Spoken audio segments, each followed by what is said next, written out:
దానియేలు గ్రంథము ఉదయకాలపు ఆరాధన కొరకై దానియేలు గ్రంథము 6వ అధ్యాయము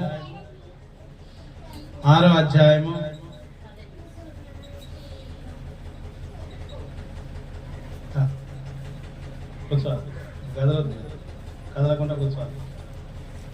6వ అధ్యాయము 20వ వచనం. అతడు గుహ దగ్గరకు రాగానే దుఃఖ స్వరముతో దానియేలును పిలిచి, జీవము గల దేవుని సేవకుడవైన దానియేలు, నిత్యము నీవు సేవించుచున్న నీ దేవుడు నిన్ను రక్షింపగలిగేనా అని అతనిని అడిగాను. అందుకు దానియేలు, రాజు చిరకాలము జీవించును గాక, నేను నా దేవుని దృష్టికి నిర్దోషినిగా కనబడితిని గనక ఆయన తన దూతను పంపించి సింహములు నాకు ఏ హానియు చేయకుండా వాటి నోళ్లు మూయించెను. రాజా, నీ దృష్టికి నేను నేరము చేసిన వాడను కాను గదా అనెను.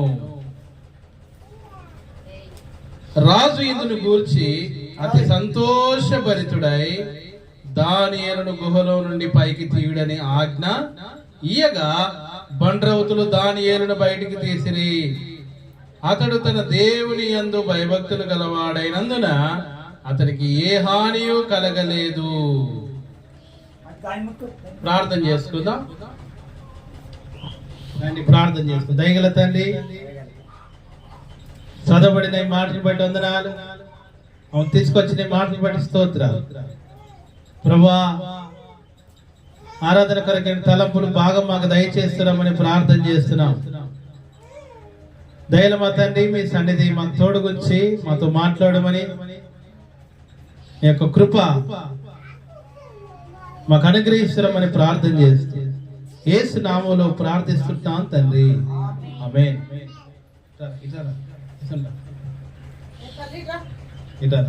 దానియేలు గ్రంథము 6వ అధ్యాయము 20, 21, 22, 23 వచనాలు మనం చదువున్నాం. దానియేలు గ్రంథము 6వ అధ్యాయము 20, 21, 22, 23 వచనాలు. కనుక దానియేలు దేవుని ఆరాధించేటువంటి, ఘనపరిచేటువంటి రీతి మనకి ఇక్కడ కనబడుతుంది. కనుక రాజు వచ్చి అంటున్నాడు 20వ వచనంలో, అతడు గుహ దగ్గరకు రాగానే దుఃఖ స్వరముతో దానియేలును పిలిచి, ఓ జీవము గల దేవుని సేవకుడవైన దానియేలు,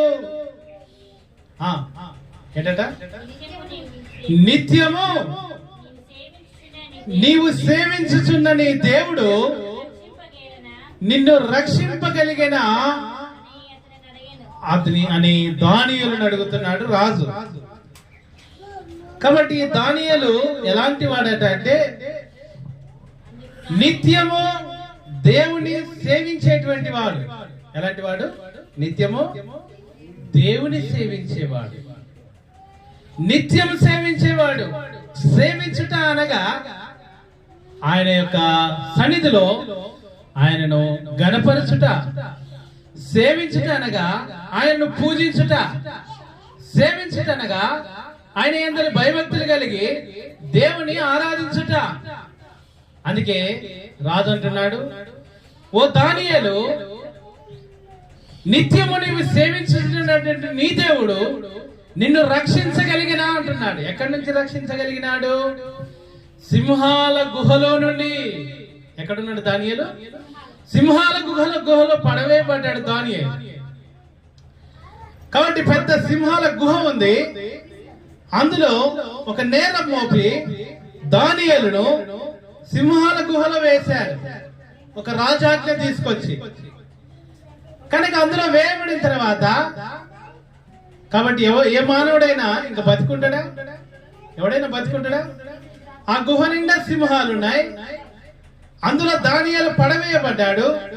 తిరిగి ఏ మానవుడైనా ప్రాణంతో బ్రతికుండగలడా? బ్రతకలేడు. ఎందుకంటే గుహ నిండా సింహాలు ఉన్నాయి. ఎలా ఉన్నాయంటే బహు ఆకలి కలిగి ఉన్నాయి సింహాలు. ఎట్లున్నాయి? ఆకలితో ఉన్నాయి, చాలా భయంకరమైనటువంటి స్థితిలో ఉన్నాయి. కాబట్టి ఆ కింది భాగంలో రాయబడుతుంది ఈ మాట. చూడండి 24వ వచనం చదవండి. రాజు ఆజ్ఞయ్యగా దానియేలు మీద నింద మోపిన ఆ మనుషులను వారు తోడుకొని వచ్చి సింహముల గుహలో పడదోసిరి వారిని, వారి కుమారులను, వారి భార్యలను పడద్రోసిరి. వారా గృహ అడుగునకు రాకమునపే సింహముల పాలైరి. సింహములు వారి ఎముకలను సహితము పగలగొరికి పొడి చేసెను. చూడండి ఎట్లుందో. ఈ దానియేలు మీద ఎవరైతే నేరం మోపారో రాజాజ్ఞ ప్రకారంగా ఆ దానియేలును బయటికి తీసిన తర్వాత ఈ దానియేలు మీద నేరం మోపినటువంటి వాళ్ళను వారి యొక్క కుమారులను, వారి కుమార్తెలను, వాళ్ళందరినీ ఆ సింహాల గుహలో పడవేసినప్పుడు ఇంకా సింహాల గుహలో అడుగుకు చేరక ముందే అని రాయబడింది అక్కడ. ఎక్కడికట? అడుగుకు చేరక ముందే. ఆ మాట చూడండి. వారా గుహ అడుగునకు రాకమునుపే సింహాల పాలైరి. సింహములు వారి ఎముకలను సహితము పగలగొరికి పొడి చేసినాయి. సింహాల పరిస్థితి ఎట్లుందండి? మహాకలితో ఉన్నాయి, భయంకరమైనటువంటి ఆ యొక్క రౌద్రముతో ఉన్నాయి సింహాలు. కాబట్టి ఇక్కడ ఎవరెవరిని పడవేశారని చూస్తే గనక, కాబట్టి వారిని, వారి కుమారులను, వారి భార్యలను అందరిని పడేస్తే వాళ్ళందరూ సింహాల గుహ అడుగుకు చేరక మునిపే వారి ఎముకలను పగలగొరికి వాళ్ళని ఏం చేశారట? పొడి చేయబడ్డారు, పొడి పొడి అయిపోయారు. మరి వీళ్ళని వేయక ముందే దానియేలుని వేశారు, వీళ్ళు వేయక ముందే దానియేలుని వేశారు. కానీ దానియేలుకి ఏ హాని కూడా జరగలేదు. కనుక దానియేలు ఎలాగ కాపాడబడ్డాడంటే చూడండి 20వ వచనములో, జీవము గల దేవుడి సేవకుడమైన దానియేలు అని రాజు పిలుస్తున్నాడు. కాబట్టి దానియేలు నిత్యము సేవిస్తున్నటువంటి దేవుడు ఎలాంటి దేవుడు అంటే, కనుక చూస్తే జీవము గల దేవుడు. ఎవరైనా జీవము గల దేవుడు. ఎవరైనా జీవము గల దేవుడు. 20వ వచనం చూడండి.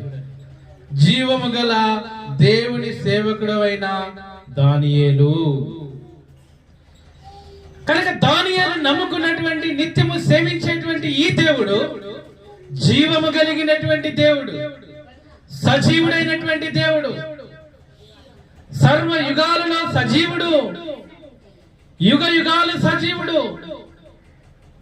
కనుక ఇదిగో నేను మృతుడనైతిని గాని నేను సజీవుడనై ఉన్నాను, నేను నిత్యము జీవించేటువంటి వాడనని ప్రభు సెలవిస్తా ఉన్నాడు. కనుక ఈ జీవం కలిగిన దేవుడు దానియేలును సజీవంగా ఉంచాడు.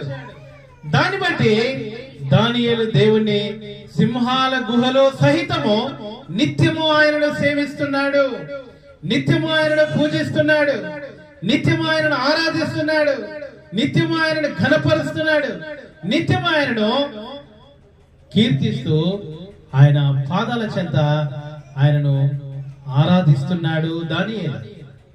కనుక ఈ ఉదయకాల సమయంలో ఈ జీవం కలిగిన దేవుని ఆరాధించడానికి వచ్చినటువంటి నీవు నేను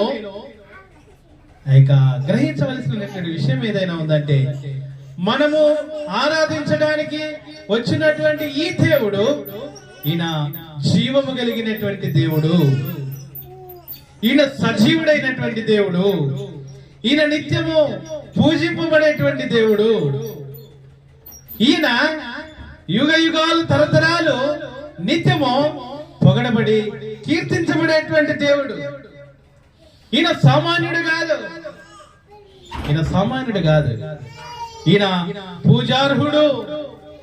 ఈ దేవుడు సియోను చేయు స్తోత్రముల పైన సింహాసనాసీనుడై ఉన్నటువంటి దేవుడు, సకల ఆశీర్వాదములకు కారణభూతుడైనటువంటి ఈ దేవుడు, సకల ఆశీర్వచనాలకు కారకుడైనటువంటి ఈ దేవుడు. కాబట్టి నిత్యము తన ప్రజలను కాపాడుతూ, నిత్యము తన ప్రజలను సజీవులుగా వస్తూ, నిత్యము తన ప్రజలను తన కనుపాప వల్ల కాపాడుతూ, ఇశ్రాయేలును కాపాడేటువంటి ఈ దేవుడు ఎన్నడూ కునుకక నిద్రపోక నిత్యము ఆయన భద్రపరిచేటువంటి దేవుడు.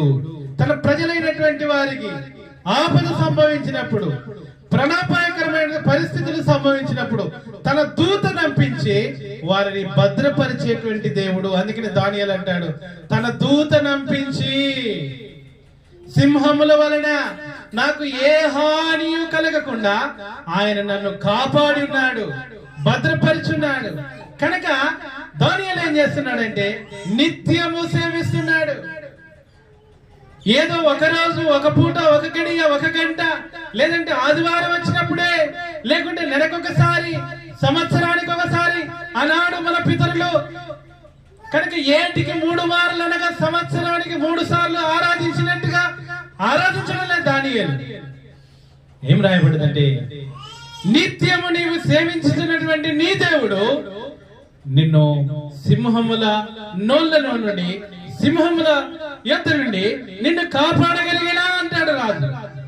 కాబట్టి దానియేలు అంటాడు, అవునయ్యా, నేను నిత్యము సేవించేటువంటి నా దేవుడు జీవము కలిగిన దేవుడు కనుక నన్ను కాపాడి ఉన్నాడు, నన్ను రక్షించున్నాడు.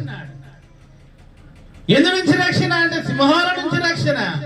కనుక ఈనాడు ప్రభుని ఆరాధించడానికి వచ్చినటువంటి నిన్ను నన్ను దేని నుంచి రక్షించాడంటే పాపము నుండి, శాపము నుండి, భయంకరమైనటువంటి అంధకార చీకటి శక్తుల దురాత్మ బంధకాల నుండి, పాపము బంధకాల నుండి, శాపము నుండి, నరకము నుండి, భయంకరమైనటువంటి శిక్ష నుండి దేవుడు నిన్ను నన్ను కాపాడి ఉన్నాడు.